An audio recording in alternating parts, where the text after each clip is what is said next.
आज की कड़ी में हम खासी स्वतंत्रता सेनानी यू तिरोत सिंह सीएम को याद कर रहे हैं, जिनकी 17 जुलाई 1835 को मृत्यु हुई थी। खासी क्षेत्र पर ब्रिटिश कब्जे के खिलाफ अपनी रणनीति, वीरता और नियंत्रण के लिए प्रसिद्ध यू तिरोत सिंह उग्र नेताओं में से एक थे। ये युद्ध 1823 से 1833 तक लड़ा गया था। उनकी पुण्यतिथि हर साल मेघालय में राजकीय अवकाश के रूप में मनाई जाती है।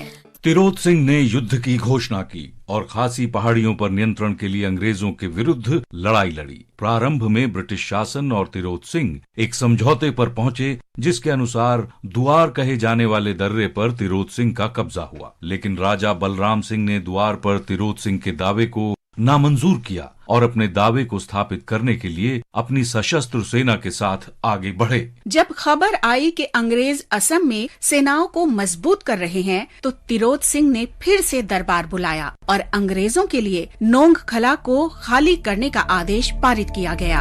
अंग्रेजों ने इस पर कोई ध्यान नहीं दिया और खासियों ने नोंगखला में ब्रिटिश सेना पर हमला कर दिया। एंग्लो खासी युद्ध में खासी वीरों के पास गोला बारूद की कमी थी और उनके पास सिर्फ तलवारें, ढाल, धनुष और तीर थे। इसलिए उन्होंने गुरिल्ला युद्ध का सहारा लिया, जो लगभग 4 वर्षों तक चला। तिरोत सिंह को अंग्रेजों ने गोली मार दी थी, इसलिए उन्हें एक गुफा में छिपना पड़ा। आखिरकार उन्हें जनवरी 1833 में अंग्रेजों ने पकड़ लिया और ढाका जेल भेज दिया। 17 जुलाई 1835 को यू तिरोत सिंह सीएम का निधन हो गया। आज हम स्वतंत्रता सेनानी वीर हस्साराम पमनानी को भी याद कर रहे हैं। हस्साराम पमनानी की मृत्यु 17 जुलाई 1940 को हुई थी। 10 अप्रैल 1889 को सिंध के रोहरी में जन्मे पमनानी ने 1921 में असहयोग आंदोलन के दौरान सरकारी नौकरी से इस्तीफा दे दिया और राष्ट्रीय आंदोलन में शामिल हो गए। स्वतंत्रता आंदोलन में भागीदारी के लिए उन्हें कई बार जेल जाना पड़ा।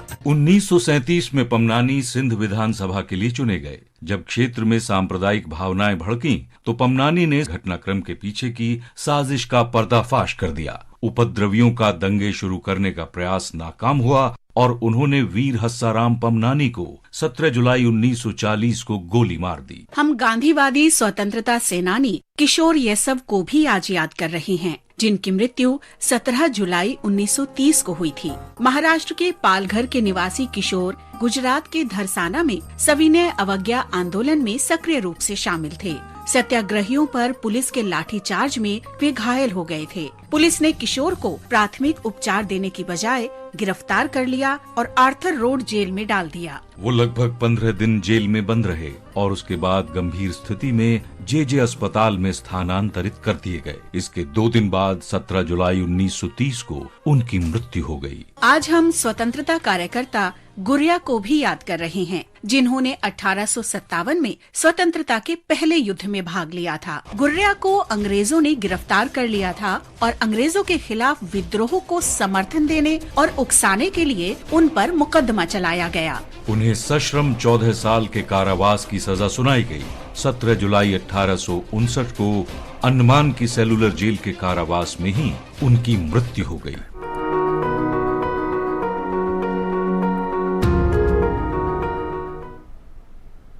तो इस बुलेटिन में फिलहाल इतना ही। आप बने रहिए।